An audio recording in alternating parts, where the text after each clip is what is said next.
ہارون الرشید نے ملکہ زبیدہ سے خواہش کا اظہار کیا کہ میں آپ سے نکاح کرنا چاہتا ہوں، تو اس نے کہا میرا حق مہر ادا کر لو گے؟ اس نے کہا میں بادشاہ وقت ہوں، میرے لیے کیا مشکل ہے، بولو کتنا حق مہر ہوگا؟ تو ملکہ زبیدہ نے کہا کہ یہاں بغداد سے نہر کھدوائیں گے اور میدان عرفات تک پہنچے گی تاکہ حجاج کو پانی کی سہولت مل سکے۔ اس زمانے میں یہ چھوٹا کام نہیں تھا، بہت بڑا کام تھا، ایک ملک سے دوسرے ملک میں نہر لے کے جانا، پھر سنگلاخ پہاڑی علاقے۔ اس نے کہا مجھے منظور ہے۔ نہر کھدنے لگی، جب نہر مکمل ہو گئی اور سارے اخراجات کا حساب ملکہ زبیدہ کے ہاتھ میں جب دیا تو ادھر دجلہ سے پانی چھوڑ دیا گیا تھا، تو اس نے وہ سارے کاغذات یوں پھاڑ کر کے پانی میں پھینکتے ہوئے کہا ترکنا الحساب الی یوم الحساب، ہم نے اس حساب کو یوم حساب پہ چھوڑ دیا۔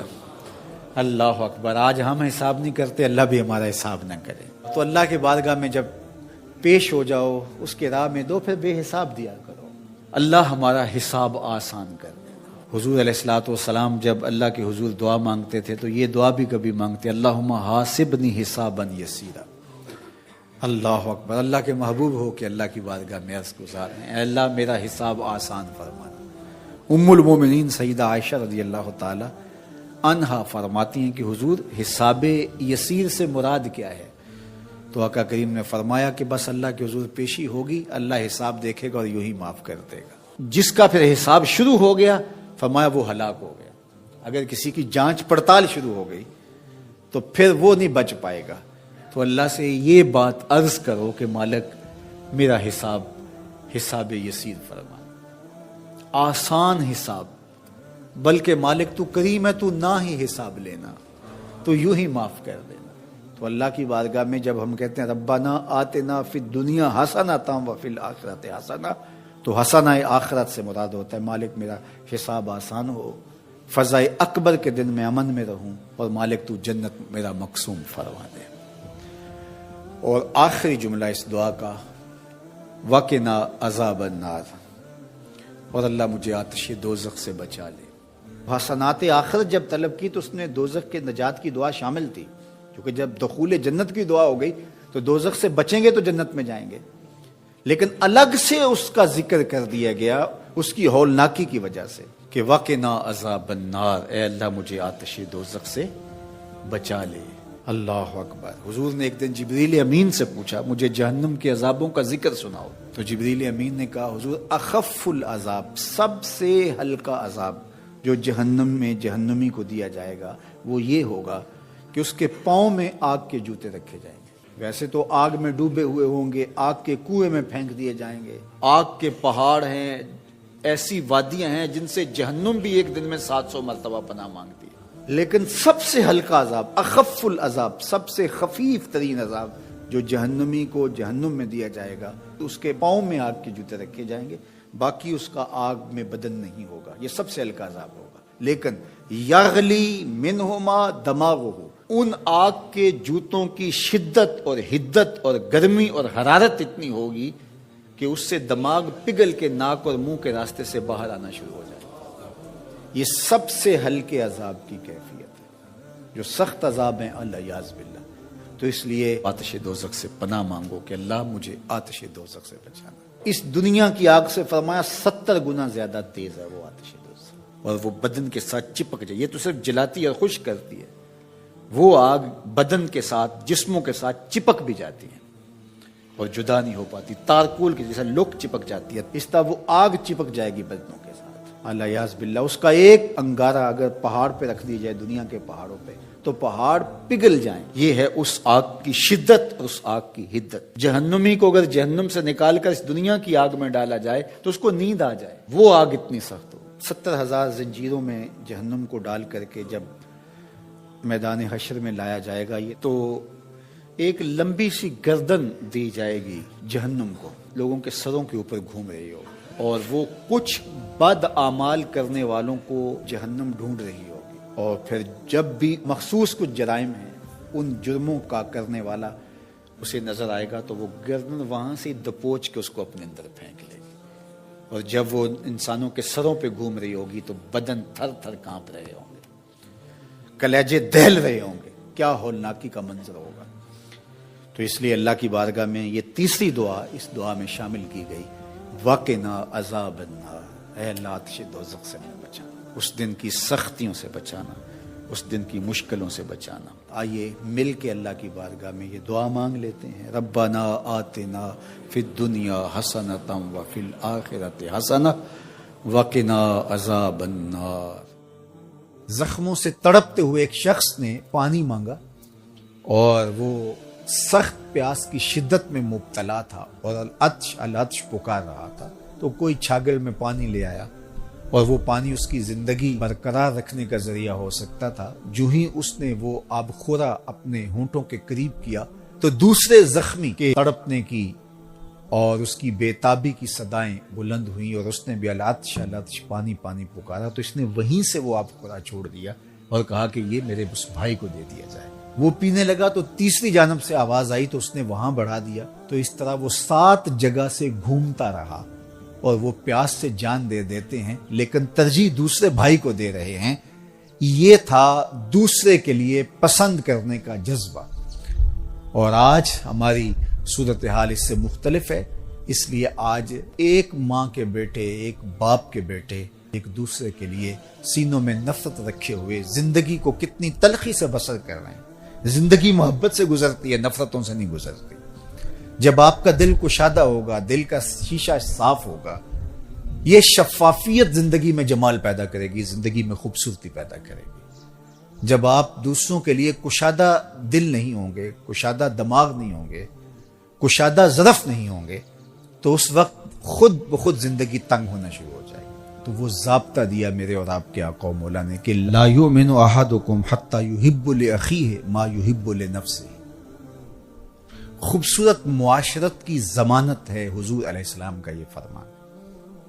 یہ دلوں کی تختیوں پہ نقش کر لیجئے اور اس کو زندگی کا منشور بنا لیجئے۔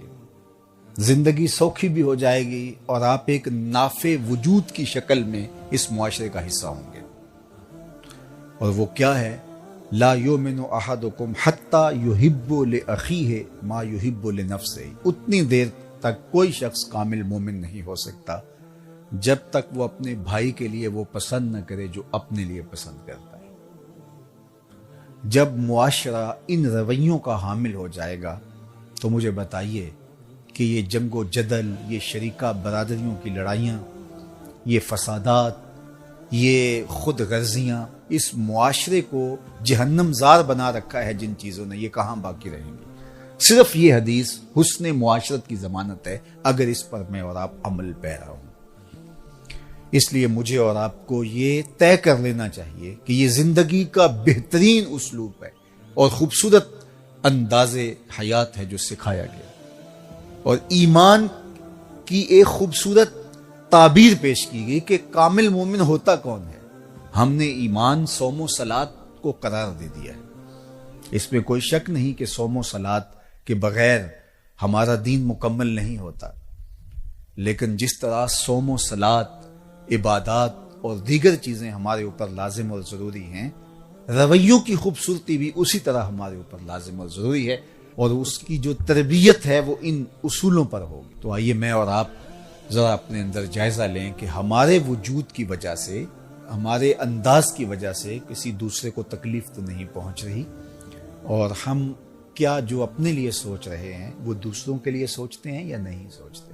خوبصورت انسانی رویے اسی معاشرت میں پنپتے ہیں جب اس طرح کی سوچیں نشو و نما پاتی ہیں، اور اس کے مقابل جب خود غرضی کا مزاج پیدا ہوتا ہے تو پھر معاشرہ انسانوں کا معاشرہ نہیں رہتا، وہ وحشیوں کا اور درندوں کا معاشرہ ہو جاتا ہے۔ اس لیے یہ حضور علیہ السلام کا فرمان کہ اتنی دیر تک کوئی شخص کامل مومن نہیں ہو سکتا جب تک وہ اپنے مومن بھائی کے لیے وہ پسند نہ کرے جو اپنے لیے پسند کرتا ہے۔ ہمیں پتہ ہے کہ ہمارے لیے اچھا کیا ہے اور ہم کن چیزوں سے سرشاری خوشی اور فرحت محسوس کرتے ہیں، اور ہم وہی اپنے دوسرے بھائی کے لیے جب کریں گے تو ایک صالح معاشرت تشکیل پانا شروع ہوگی، اور یہ مقصود ہے دین کا، ایک پاکیزہ معاشرہ تشکیل پانا، دوسرے کو ترجیح دینا، ضرورت ہوتے بھی دوسرے کو ترجیح دینا۔ اس وقت جو جنگ ہمارے اوپر مسلط کی گئی ہے، جس نے ہماری تہذیب کو بھی متاثر کیا ہے اور ہمارے عقائد، نظریات کے اندر بھی تشکیک پیدا کر دی ہے۔ ویسے تو ایک زمانے میں اتنے بڑے بڑے حملے تھے، یہ معتزلہ کا حملہ کوئی چھوٹا حملہ نہیں تھا. 3 بادشاہتیں ان کے زیر اثر رہی ہیں. آپ نے یہ کہانیاں پڑھی ہوئی ہیں کہ امام اعظم ابو حنیفہ کی وفات جیل میں ہوئی تھی. آپ نے یہ سنا ہے کہ امام احمد بن حنبل کے بدن پر 1 انچ جگہ بھی ایسی نہیں تھی جہاں کوڑے کا نشان موجود نہیں. لیکن آج معتزلہ کے نام سے کوئی گروہ، کوئی فرقہ دنیا پہ دکھائی دیتا ہے، انہوں نے اس کا ناطقہ بند کر دیا. دلیل سے، عملی قیام سے، جد و جہد سے. مرجیہ تھے، لا ادریہ تھے، اندیہ تھے. اب آپ کو یہ غیر مانوس لفظ لگ رہے ہوں گے. کیا قدریہ، کیا جبریہ، کیا معتزلہ. ایک زمانے میں ان کا طوطی بولتا تھا، باطنیوں کا طوطی بولتا تھا، کرامتا کا طوطی بولتا تھا. یہ اتنے غالب آگے تھے کرامتی کہ طاہر کرامتی نے کعبۃ اللہ سے حجر اسود کو نکال لیا اور کئی سال تک کعبۃ اللہ بغیر حجر اسود کے رہا. لیکن وہ زمانہ تھا کہ پھر بھی لوگوں نے قربانیاں دی، لوگوں نے علمی محاکمے کیے، علماء نے تدبیریں کی، سلاطین اسلام کھڑے ہوئے اور مقابلہ کر کے اسلام کی اس قوت رفتہ کو بحال کیا. اس وقت جو سب سے بڑا حملہ ہمارے اوپر ہے وہ لادینیت کا حملہ ہے، الحاد جدید کا حملہ ہے. اس وقت دنیا کی لادین قوتیں الکفر ملت واحدہ کی شکل کے اندر کھربوں روپے خرچ کر رہے ہیں کہ مسلمانوں کو کافر تو نہیں بنایا جا سکتا، لیکن ان کو تشکیک میں مبتلا کر دیا جائے، ان کو مسلمان بھی نہ رہنے دیا جائے، تشتت اور افتراق پیدا کر دیا جائے، فرقہ واریت کے بیج ان کے اندر بوئے جائیں، یہ باہم دست و گریبان ہو جائے، جغرافیائی تقسیمات پر ان کا یقین ایمان کی حد تک چلا جائے. عجم اور عرب کی لڑائی پر 2 ممالک کو آپس میں کھڑا کر دیا گیا اور یہ جتنے فسادات مشرق وسطیٰ میں ہوئے ہیں، مسلم کش ہو گیا، ایک دوسرے کو مارنے لگے، لسانی بنیادوں پر، فرقہ وارانہ بنیادوں پر. قتل عام ہوا، مسلمان کا خون پانی سے بھی سستا ہو کر کے بہا. اور جنگیں جو بھی لڑی جاتی ہیں مفاد کی عالمی طاقتیں اسی خطے میں لڑتی ہیں. یورپ میں کوئی جنگ نہیں لڑی جا رہی، عالمی طاقتوں کا بازیچہ بن کے ہم رہ گئے. ہم کب شعور کی آنکھ کھولیں گے؟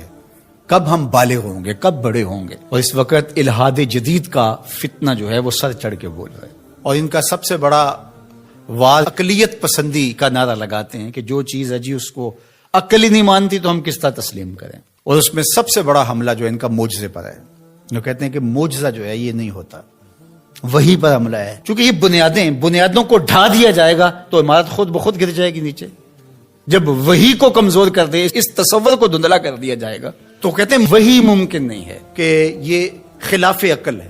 دنیا کی کتنی چیزیں ہیں جو انسانی عقل میں ابھی تک نہیں آئیں. آج سائنس اور ٹیکنالوجی کی سلطنت ہے پوری دنیا کے اوپر، اور اس کے ذریعے سے آپ کہتے ہیں جی بس آج تو جو تجربات کی روشنی میں چیز حاصل ہوگی اسی کو مانیں گے، اور اس کے علاوہ جو سمجھدار ہے، پڑھا لکھا شخص ہے، دانشور ہے، وہ کس طرح اس کو مان سکتا ہے جو عقل انسانی میں یہ چیز نہیں آتی ہے. جبکہ یہ خود ہی مانتے ہیں کہ انسانی عقل ابھی تک 5% یا 6% استعمال ہوئی ہے، باقی 94-95% انسانی عقل سے بھی اتنا کام نہیں لیا گیا، ابھی سپیر پڑی ہوئی ہے. اور وہ دعویٰ کر رہا ہے پیغمبروں پر ہونے والی وحی پر اور وہ معجزات پر. اللہ اکبر. جبکہ بہت ساری ایسی چیزیں ہیں جو معجزات کی دنیا کی مسلمہ ہیں اور انسانی تاریخ اس کا انکار نہیں کرتی، جس میں حضرت عیسیٰ علیہ السلام کی بغیر باپ کے ولادت ہے. اور آج دنیا کے لوگ اس بات کو مانتے ہیں. اب مجھے بتایا جائے کیا عقل انسانی اس کو قبول کرتی ہے؟ لیکن دنیا مان رہی ہے. فرعون کی باڈی کے بارے میں سورہ یونس کے اندر اللہ تعالیٰ نے ارشاد فرمایا کہ ہم نے اس کی لاش کو لوگوں کی عبرت کے لیے باقی رکھا ہوا ہے. اگر فرعون کی لاش نہ ملتی تو آج یہ لوگ اچھل رہے ہوتے کہ کیسے ہو سکتا ہے، یہ قرآن نے ویسے ہی کہہ دیا. اس پہ شور و غل یہ 2 نمبر جعلی دانشور وہ کہتے عقلیت تسلیم نہیں کرتی، عقل نہیں مانتی، لہذا ہم نہیں مانتے کہ فرعون کی باڈی محفوظ ہوگی. پانی میں کس طرح محفوظ رہ سکتی ہے؟ مچھلیاں نوچ نوچ کے کھا گئی ہوں گی اس کو. یہ کٹھ ملا، یہ پرانے لوگ یہ کیا کہانیاں بیان کر رہے ہیں؟ کیسے ہو سکتا ہے؟ قرآن کے نزول سے 2000 سال پہلے کا واقعہ تھا، اور پھر نزول کے بعد 1250-1300 سال تک یہ سلسلہ باقی رہا. تشکک، عقلیت پسندی کے بخی ادھیڑ کے رکھ دیتی ہیں یہ چیزیں اگر غور کیا جائے تو. کہتے ہیں کہ یہ ممکن نہیں ہے. تو معراج کے واقعہ کا انکار بھی اس لیے کیا جاتا ہے. معجزہ ایک زندہ حقیقت ہے، اور میرے اور آپ کے آقا و مولا کا سب سے بڑا معجزہ قرآن ہے، اور دوسرا بڑا معجزہ جو میرے حضور کو دیا گیا وہ معجزہ معراج ہے. اب عقل انسانی مانتی ہے یا نہیں مانتی ہے، لیکن میرے حضور وہاں سے ہو کر آئے ہیں جہاں کسی کا تصور بھی نہیں آ سکتا۔ اللہ اکبر۔ سی میراج راز محبتاں دا نہیں سی کسے دی سمجھ وچ آن والا، سدیا طالب تے گیا مطلوب ہوتے، جبرائیل سی صد لے جان والا، بازے آخ دے بن دروازیاں تو کیویں پہنچیا عرش تے جان والا، ابر عقل نو ایتھے دخل کیے، جانے جان والا یا لے جان والا۔ تمہارا لباس، تمہاری وضاحت اس طرح سے ہونی چاہیے کہ لوگوں کے لیے وحشت کا ذریعہ نہ ہو، تمہیں دیکھ کر بھی لوگوں کو اچھا لگے، بھلا لگے، تمہاری حیات ترکیبی بھی ایسی نہ ہو۔ ایک صحابی حضور کے پاس آئے اور اس کے بال بڑے ہوئے تھے اور ان کو تیل بھی نہیں لگا ہوا تھا، بکھرے ہوئے تھے، تو آقا کریم نے دیکھ کے ناراضگی کا اظہار کیا اور فرمایا من کان لہو شعر فلیکرمہ، اگر تم میں سے کوئی بال رکھے تو پھر اس کے اوپر لازم ہے ان کو سنوار کے رکھے، اچھا لگے، بھلا دکھائی دے۔ یعنی دکھنے میں تم اچھے لگو، بولنے میں اچھے لگو، رویوں میں اچھے لگو، تمہارے قریب سے گزرے تو تمہارے بدن سے پھوٹتی خوشبو سے اس کو راحت پہنچے، نہ کہ بدن سے نکلتی ہوئی بدبو سے اس کو تکلیف پہنچے۔ یہ ہمارا دین ہمیں سبق دیتا ہے، درس دیتا ہے۔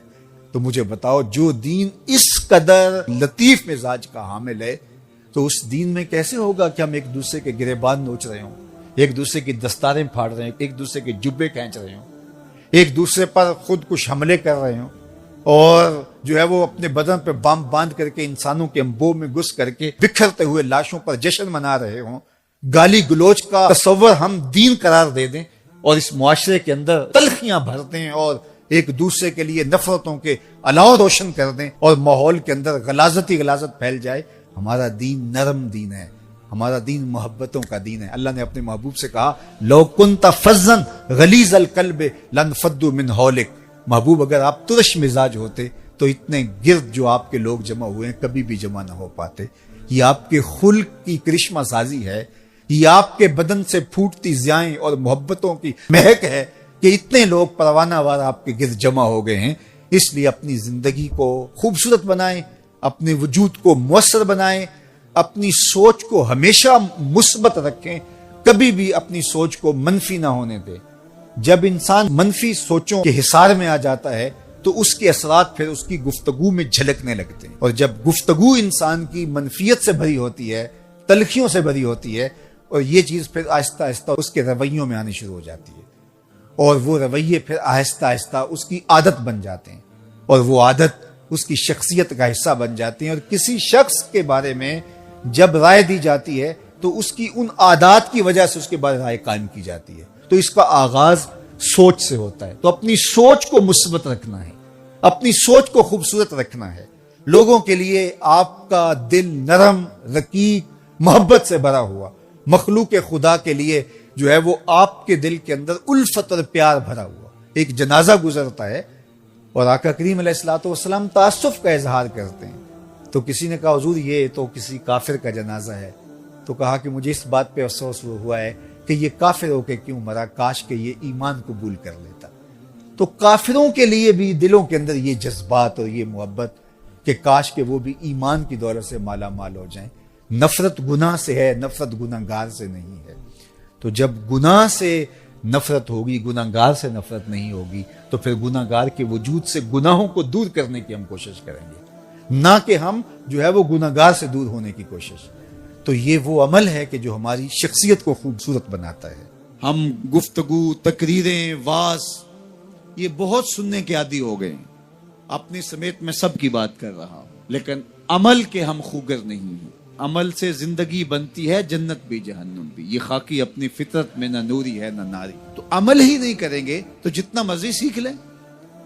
ایک بندہ روزانہ ڈاکٹر کے پاس جاتا ہے، اچھے سے اچھے ڈاکٹر کا روزانہ انتخاب کرتا ہے، پورا وقت دیتا ہے، فیس بھی ادا کرتا ہے، اور اس سے نسخہ بھی لکھواتا ہے، اور لا کے گھر میں دراز میں رکھ دیتا ہے۔ اگلے دن دوسرے ڈاکٹر کے پاس جاتا ہے اور اس کو ساری تفصیل بتاتا ہے، وہ اس کی تشخیص کرتا ہے، پھر تدبیر کرتا ہے، نسخہ لکھتا ہے، پھر وہ نسخہ لے کے آ کے گھر رکھ دیتا ہے، اور تیسرے دن تیسرے ڈاکٹر کے پاس جاتا ہے۔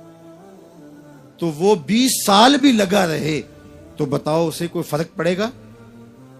یار میں اچھے ڈاکٹروں کے پاس گیا ہوں، ان کے قیمتی ٹیسٹ میں نے کروائے ہیں جو انہوں نے بتائے ہیں، میاں دوائی کھائی ہے؟ کہا نہیں وہ میں نے کبھی نہیں کھائی. جاتا ہوں ڈاکٹر جو کہتا ہے یہ ٹیسٹ کروا کے لاؤ، وہ ٹیسٹ بھی کروا کے لاتا ہوں، تشخیص مکمل ہو جاتی ہے، پھر وہ نسخہ لکھتا ہے لا کے دراز میں ڈال دیتا ہوں. میڈیکل سٹور پہ کبھی نہیں گیا، دوائی خریدی نہیں، کبھی استعمال نہیں کی. روزانہ ڈاکٹر بدل لیں لیکن اگر دوائی استعمال نہیں کریں گے تو کس طرح صحت پر کچھ اثر پڑ سکتا ہے. یہی تو ہم سب کر رہے ہیں. تقریریں روز سن رہے ہیں، واز سن رہے ہیں، تلقین سن رہے ہیں، لائیو بھی سن رہے ہیں، میڈیا پہ بھی سن رہے ہیں، الیکٹرانک میڈیا پہ بھی، سوشل میڈیا پہ بھی. اتنی ماضی کے اندر تو لوگ تقریر نہیں سنتے جتنی آج سن رہے ہیں، لیکن سن رہے ہیں. جس طرح ڈاکٹر سے دوا لکھوا لی اور لا کے دراز میں ڈال دی، یہ ساری چیزیں ہم سن رہے ہیں لیکن کبھی عمل کی طرف نہیں گئے. تو زندگی 20 سال جس طرح پہلے تھی آج بھی اسی طرح ہے، اور پوری امت کا یہ مزاج بن گیا ہے. لہٰذا امت جہاں 70 سال پہلے کھڑی تھی آج بھی وہاں کھڑی ہے. اس لیے کہ ہم نسخے اچھے اچھے لکھواتے ہیں لیکن کبھی عمل نہیں کیا. اگر عمل کے خوگر بن جائیں تو ہماری زندگی بدل جائے اور یہ امت مسلمہ جو پستیوں کا شکار ہے یہ عروج اور بانکپن کا نور پا جائے. تو عمل کے خوگر ہم اپنے آپ کو بنائیں. ہمارا صرف سماعت کی حد تک دین ہے. وہ ایک غیر مسلم نے اسلام قبول کر لیا، نوجوان تھا. تو ایک دن دوستوں کے ساتھ، جو اس کے مسلمان دوست تھے، کہیں کسی جگہ پہ گیا تو نماز کا وقت ہو گیا. تو لوگ گئے، جتنے بھی لوگ تھے انہوں نے جلدی جلدی نماز پڑھی جس طرح ہم پڑھتے ہیں، اور پڑھ کے آ کے وہ کھانے کی ٹیبل پہ بیٹھ گئے اور اس دوست کا انتظار کر رہے ہیں جو نو مسلم تھا. وہ آ نہیں رہا. آدھا گھنٹہ لگ گیا. آدھے گھنٹے کے بعد آیا تو سارے کوسنے لگے تو نے اتنا وقت لگا دیا. تو وہ رو پڑا. اس نے کہا کہ اصل تم مسلمان ہو، تمہیں پرابلم نہیں ہے، تمہیں مسئلہ نہیں ہے. میں نیا نیا مسلمان ہوا ہوں، تم تو پیدائشی ہو. وہ جو میں نے نماز کا سنا ہے کہ بالکل اپنے آپ کو حاضر کرنا ہے اور اس طرح ہاتھ اٹھانے ہیں، پھر کعبۃ اللہ کا تصور کرنا ہے، اور پھر پوری طرح سے جو خیال وسوسے آئے ہیں ان کو جھٹکنا ہے، یکسو ہونا ہے، پھر تصور کر کے ہاتھ باندھنے. تو مجھے اس پر کچھ وقت لگ جاتا ہے اور اس لیے لیٹ ہو گئی. اور تم تو ماشاءاللہ پیدائشی مسلمان ہو، تمہارے لیے تو یہ مسئلہ کوئی نہیں، تم تو ایسے جاتے ہو، کھڑے ہو جاتے ہو. تو میں نیا نیا مسلمان ہوا ہوں تو میرے لیے 15-20 منٹ تو اس کام پہ لگتے ہیں. تو وہ بیچارے بڑے شرمندے ہوئے کہ ہم تو نماز بھی پڑھ رہے ہوتے ہیں اور دکان کا سودا بھی بیچ رہے ہوتے ہیں. ہم تو نماز بھی پڑھ رہے ہوتے ہیں، ہمارا خیال کہیں اور بھٹک رہا ہوتا ہے. ہم نے کبھی سوچا ہی نہیں ہے کہ ہم اس تصور کو پختہ کر لیں. اس نے بھولے انداز سے کہا اور وہ سچے دل سے کہہ رہا تھا، تم پیدائشی مسلمان ہو، تمہیں تو مسئلہ ہی کوئی نہیں ہے، جاتے ہو یوں کھڑے ہو جاتے ہو. لیکن مجھے 10 منٹ 15 منٹ لگتے ہیں کعبۃ اللہ کا تصور سامنے لاتے ہوئے، خیالات کو جھٹکتے ہوئے. یہ پریکٹس ہے اسلام کی. ہم صرف رسمی مسلمان ہیں. اقبال علیہ رحمہ نے جب شکوہ کیا نا تو شکوے میں ایک بات یہ بھی کہی کہ واعظ قوم کی وہ پختہ خیالی نہ رہی، برکے طبعی نہ رہی، شعلہ مکالی نہ رہی، فلسفہ رہ گیا، تلقین غزالی نہ رہی، رہ گئی رسم آزاں روح بلالی نہ رہی، مسجد مرثیہ خواہیں کہ نمازی نہ رہے، یعنی صاحب اوصاف وہ حجازی نہ رہے. ہماری نمازیں، ہماری اذانیں، ہمارے عمل بس زبان سے ہی ہیں، روح تک اترے نہیں. دل مومن ہے تیرا نہ میرا، تو بھی نمازی میں بھی نمازی. جب تک اس کو نہیں بدلیں گے، کہتے ہیں کعبے گیا گل نہیں مک دیجئے دلوں نہ مکائی. اس کو مسلمان کریں، اس کو درست کریں، اپنے عمل کو درست کریں. ضمیر کی عدالت میں اپنے آپ کو کھڑا کر کے سوال کریں کہ ہم مسلمان ہیں اور 5 گانا نماز یہ بنیاد ہے ہماری. کیا بد نصیبی ہے کہ ہمیں 5 گانا سجدے بھی نصیب نہیں ہیں. اللہ اکبر. کسی نے کہا تھا کہ میں نہیں پڑھتا نماز، تو میں نے کہا تھا کہ تو کون ہے نہ پڑھنے والا، رب تجھے بلاتا ہی نہیں ہے. اللہ جس سے ناراض ہوتا ہے اس کی بینائی نہیں چھینتا. اللہ جس سے ناراض ہوتا ہے اس کی قوت گویائی ختم نہیں کرتا. جس سے ناراض ہوتا ہے چلنے کی سکت ختم نہیں ہوتی. جس سے ناراض ہوتا ہے اس کی شنوائی ماند نہیں پڑتی. اللہ جس سے ناراض ہوتا ہے اس سے ہدایت چھین لیتا ہے، اس سے خیر کی توفیق چھن جاتی ہے اور وہ ظلمتوں میں ڈوب جاتا ہے. مکر، فریب، سازش، جھوٹ، منافقت، بدعملی، بدترین رویے اس کی زندگی ہوتی ہے اور وہ اس پہ مطمئن ہوتا ہے کہ ٹھیک ہے میں جیسے زندگی گزار رہا ہوں میں چالاکی سے لوگوں کو بیوقوف بنایا ہوا ہے، یہ اس کی بربادی ہوتی ہے، یہ رب کی ناراضگی کا سبب ہے۔ آئیے میں اور آپ عمل کے خوگر بنے، زندگی کٹ رہی ہے، لمحہ لمحہ میں اور آپ موت کے قریب ہو رہے ہیں، اس سے قبل کہ سانسوں کی لٹکتی ہوئی یہ ڈوری ٹوٹ جائے اور یہ 6 فٹ کا قدِ رانہ مٹی کا تودا بن کے زمین پہ گر جائے، اس سے قبل مجھے اور آپ کو اپنے عمل، اپنے رویے اور اپنے طرز زندگی پر غور کرنا ہوگا۔ تو آئیے ہم اپنی زندگی کو نور و نکھت اور روشنیوں سے مالا مال کریں، دنیا آخرت کی بہاریں اللہ ہم سب کی روحوں میں اتار دے۔ کمایا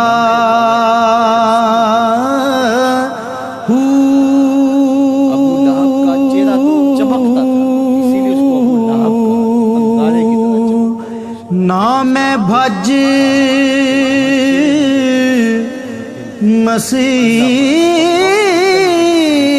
مسیتی وڑیا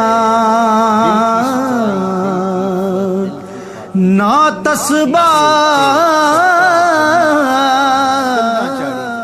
شیشے اتے کٹا جمیا کنداں چاڑی جاندے جلداں نوں اے سانپ کے رکھن ورکے پھاڑی جاندے، جلداں نوں اے سانپ کے رکھ دے ورکے پھاڑی جاندے۔ تو اصل تو یہ صاف ہونا چاہیے، یہ ستھرا ہونا چاہیے۔ میرے اور آپ کے آقا و مولا حضور ختم المرتبت صلی اللہ علیہ وآلہ وسلم، ہمارے ماں باپ ان پہ قربان، کثرت کے ساتھ ایک دعا مانگتے تھے، یا مقلب القلوب ثبت قلبی علی دینک، اے دلوں کو پھیرنے والے میرے دل کو اپنے دین پہ ثابت رکھنا۔ ام المومنین رضی اللہ تعالیٰ عنہ فرماتی ہیں کہ میں نے حضور علیہ السلام سے پوچھا کہ حضور اسلام لانے کے بعد بھی اس کی ضرورت ہے کہ یہ اللہ کی بارگاہ میں عرض کریں؟ تو آقا کریم نے ارشاد فرمایا کہ دل رحمان کی 2 انگلیوں کے درمیان ہے، وہ جس طرف چاہے پلٹ دے، بے نیاز ہے، تو اس لیے ہر وقت اس سے مانگنا چاہیے اللہ میرا دل سلامت رہے، دین پر قائم رہے۔ ورنہ ہم دیکھتے ہیں کتنے لوگ ہیں بظاہر اچھے ہوتے ہیں لیکن انجام بخیر نہیں ہوتا۔ انما الاعمال بالخواتیم، اعمال کا دار و مدار حسن خاتمہ پہ ہے۔ خاتمہ کیسا ہوتا ہے؟ حضرت سہل بن سعد الساعدی رضی اللہ تعالیٰ عنہ فرماتے ہیں کہ ایک غزوہ میں ایک مالدار شخص بڑی بے جگری سے لڑ رہا تھا، اس جرت سے لڑ رہا تھا کہ ہمارے دل میں آیا کہ کیا بات ہے۔ آقا کریم علیہ السلام نے دیکھا تو فرمایا جس نے اہل جہنم میں سے کسی کو دیکھنا ہوتے سے دیکھ۔ بڑی حیرت ہوئی، ایک صحابی کہتے ہیں میں اس کے پیچھے ہو گیا کہ حضور علیہ السلام نے جو فرمایا ہے کوئی وجہ ہوگی تو میں دیکھوں ماجرا کیا ہے۔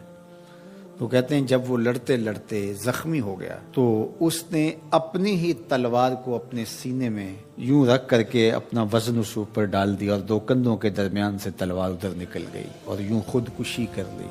تو کہا کہ بندہ ساری زندگی نیکیاں کرتا ہے، لکھا ہوا غالب آ جاتا ہے اور پھر آخر اچھا نہیں اس کا رہتا۔ اور کتنے ایسے لوگ ہیں کہ جن کا ماضی بہت بھیانک اور برا تھا لیکن آخر ٹھیک ہو جاتا ہے۔ تو اس لیے ہمیشہ اللہ سے انجام بخیر کی دعا مانگو۔ یا مقلب القلوب ثبت قلبی علی دینک، اے دلوں کو پھیرنے والے ہمارے دلوں کو دین پہ ثابت رکھنا، کہیں ایسا نہ ہو کہ ہمارا انجام ٹھیک نہ ہو، انجام ہمارا ٹھیک ہونا چاہیے۔ حضرت ابی ملیکہ رضی اللہ تعالی عنہ فرماتے میں 30 اصحاب رسول سے ملاقات کی ہے، میں نے سب کو فکر مند پایا ہے انجام ٹھیک ہو جائے۔ جنہوں نے اپنی آنکھوں سے حضور کو دیکھا وہ بھی ڈر رہے ہیں ہمارا انجام ٹھیک ہو جائے۔ رنگا رنگ سہیلیاں پرن کڑے پر پریا اس دا جانیے جس دا توڑ چڑھے۔ ہمیں ایک اور دعا ترغیب دی گئی قرآن مجید میں اہل ایمان کو، اور وہ کیا؟ ربنا لا تزغ قلوبنا بعد اذ ہدیتنا وہب لنا من لدنک رحمہ انک انت الوہاب۔ اے اللہ ہمارے دلوں کو سیدھا کر دینے کے بعد دوبارہ ٹیڑھا نہ کرنا۔ یہ دل سیدھے ہیں تو سیدھے ہی رہیں، یہ کبھی دوبارہ ٹیڑھے نہ ہوں۔ یہ نرم ہیں تو نرم ہی رہیں، کہیں پتھر نہ ہو جائیں۔ ایمان کے نور سے جگمگا رہے ہیں اللہ، یہ جگمگاتے ہی رہیں، کہیں دوبارہ ان میں ظلمتیں نہ آ جائیں۔ لا تزغ قلوبنا بعد اذ ہدیتنا، ہمارے دلوں کو سیدھا کر دینے کے بعد دوبارہ ٹیڑھا نہ کر دینا۔ وہب لنا من لدنک رحمہ، اور ہمیں اپنی جناب سے رحمتیں عطا کر دے۔ انک انت الوہاب، تو وہاب ہے، اپنے کرم سے اپنے فضل سے ہمیں مالا مال فرما دے۔ تو میری دعا ہے اپنے لیے سب سے پہلے اور آپ سب کے لیے اور اپنے جملہ دوستوں کے لیے، پیر بھائیوں کے لیے، سب ملنے والوں کے لیے کہ اے اللہ ہم سب کو ہمیشہ ثابت قدم دین پہ رکھنا، آخری ہچکی تیرے نام پہ آئے، تیرے محبوب کی غلامی میں آئے، ہم سب کا خاتمہ ایمان پہ۔ ایک ایک کر کے دوست ہم سے جدا ہو رہے ہیں، ہم بھی اس دنیا پہ مستقل رہنے والے نہیں ہیں، کوچ کر جانے والے ہیں۔ بلے شالوں کی ہنس کے یار منا لیں دے،